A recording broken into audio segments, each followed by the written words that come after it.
True Stream Media here, and this is an incredible eugenicist clip of Arizona State University scientist Dr. Charles Arnson, and you see him here on his page with his contact info, and he is famous within the scientific community for edible vaccines based on genetically engineered ingredients.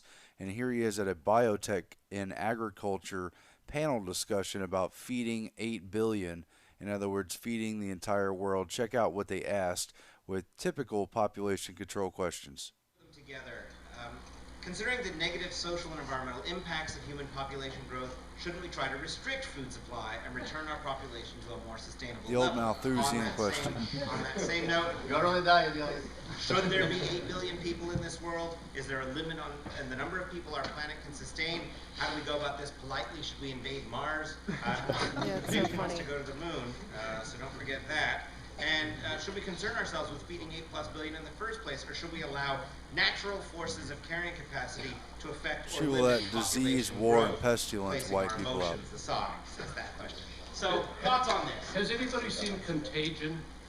Yeah, that's the answer. Go out and use genetic engineering to create a better virus. I mean, 25% of the world population is supposed to go in contagion. Science doesn't tell us read the methods. Oh, that's right. It's just so funny. I think it's an absurd question. So he hides behind this statement that he thinks it's an absurd question. While they're all yucking it up about how they're going to wipe out 25% of the population with a genetically engineered virus. Like, that's a funny joke. Let's all laugh about it. And here it is again. He's referencing the movie Contagion and the wiping out of the population through genetically engineered viruses. Our emotions, the songs, that's that question. So, thoughts on this? Has anybody seen Contagion? Yeah, that's the answer. Go out and use genetic engineering to create a better virus. I mean, 25% of the world population is supposed to go in contagion. So funny. And again, Charles Arnson is known for his work with the banana oral vaccine. It's also used in any genetically engineered fruit, vegetable, whatever. Here's an article discussing his development of the hepatitis B oral vaccine. There he is at Arizona State University, and they mention his previous institution, the Boyce Thompson Institute for Plant Research, which was Rockefeller Foundation funded, and it started back in 1996. He's been on PBS talking about the issue, where he frequently discusses world population, particularly in the developing world, which he focuses on with his edible vaccines, which he says is where typical vaccines lack refrigeration and often go bad. But they talk over and over about feeding the population as populations grow, etc. Daniel Taylor talked about him and his edible vaccines and flying syringes back in 2009 at Old Thinker News. And here he is in a paper about an award for pharmaceutical developments about how he's also supported by the National Institutes of Health and the Department of Defense in his research to develop vaccines for Ebola and smallpox.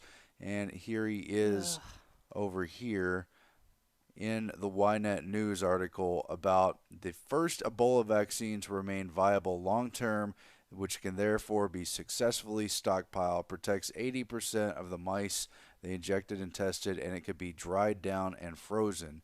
That may or may not mean edible as well, but it's Charles Arnson at ASU, and you just saw him in the clip joking about wiping out the population with a contagion engineered virus, and he's done lots of other stuff too. Well, I mean, this is the guy you definitely want to be messing around putting Ebola in genetically modified fruit and then joking about killing off 25% of the population with a genetically engineered virus. I mean, I don't care who this guy's worked for, how many letters he has after his name. He has no right to make those kind of jokes.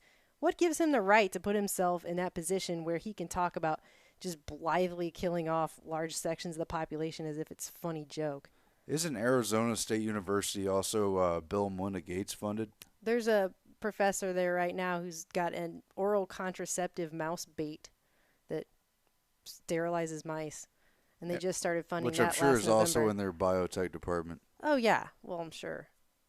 And so he's all about edible vaccines for hepatitis B, but then they've got other people at the department doing contraceptives and Well, and it's really creepy too, considering I've been doing research into just how many patents our USDA has, and he has worked for the USDA before. He was a research scientist for their Agricultural Research Service.